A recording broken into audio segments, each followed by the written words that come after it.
अध्याय 10। नूह के पुत्र जो शेम, हाम और येपेत थे, उनके पुत्र जल प्रलय के पश्चात उत्पन्न हुए। उनकी वंशावली यह है: येपेत के पुत्र गोमेर, मागोग, मादै, यावान, तूबल, मेशेक और तीरास हुए। और गोमेर के पुत्र अशकनज, रीपत और तोगरमा हुए। और यावान के वंश में एलीशा और तरशीश और कित्ती और दोदानी लोग हुए। इनके वंश अन्य जातियों के द्वीपों के देशों में ऐसे बंट गए कि वे भिन्न भिन्न भाषाओं, कुलों और जातियों के अनुसार अलग अलग हो गए। फिर हाम के पुत्र कूश और मिस्र और फूत और कनान हुए। और कूश के पुत्र सबा, हवीला, सबता, रामा और सबूतका हुए। और रामा के पुत्र शबा और ददान हुए। और कूश के वंश में निम्रोद भी हुआ। पृथ्वी पर पहला वीर वही हुआ है। वही यहोवा की दृष्टि में पराक्रमी शिकार खेलने वाला ठहरा। इससे यह कहावत चली है कि निम्रोद के समान यहोवा की दृष्टि में पराक्रमी शिकार खेलने वाला। और उसके राज्य का आरंभ शिनार देश में बाबुल, अक्कद और कलने हुआ। उस देश से वह निकलकर अश्शूर को गया और नीनवे, रहोबोतीर और कालह को, और नीनवे और कालह के बीच रेसेन है, उसे भी बसाया।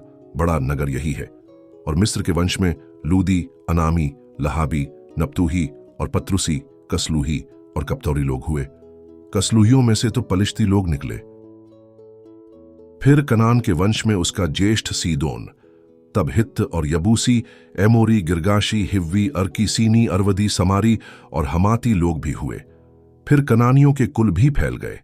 और कनानियों का सिवाना सीदोन से लेकर गरार के मार्ग से होकर अज्जा तक, और फिर सदोम और अमोरा और अदमा और सबोयीम के मार्ग से होकर लाशा तक हुआ। हाम के वंश में ये ही हुए।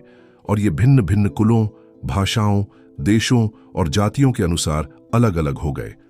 फिर शेम, जो सब एबेरवंशियों का मूल पुरुष हुआ और जो येपेत का ज्येष्ठ भाई था, उसके भी पुत्र उत्पन्न हुए। शेम के पुत्र एलाम, अश्शूर, अर्पक्षद, लूद और आराम हुए। और आराम के पुत्र ऊस, हूल, गेतेर और मश हुए। और अर्पक्षद ने शेलह को, और शेलह ने एबेर को जन्म दिया। और एबेर के दो पुत्र उत्पन्न हुए। एक का नाम पेलेग इस कारण रखा गया कि उसके दिनों में पृथ्वी बंट गई। और उसके भाई का नाम योक्तान है। और योक्तान ने अल्मोदाद, शेलेप, हसरमावेत, थेरह, यदोरवाम, ऊजाल, दिकला, ओबाल, अबीमाइल, शबा, ओपीर, हवीला और योबाब को जन्म दिया। ये ही सब योक्तान के पुत्र हुए। इनके रहने का स्थान मेशा से लेकर सपारा, जो पूर्व में एक पहाड़ है, उसके मार्ग तक हुआ। शेम के पुत्र ये ही हुए।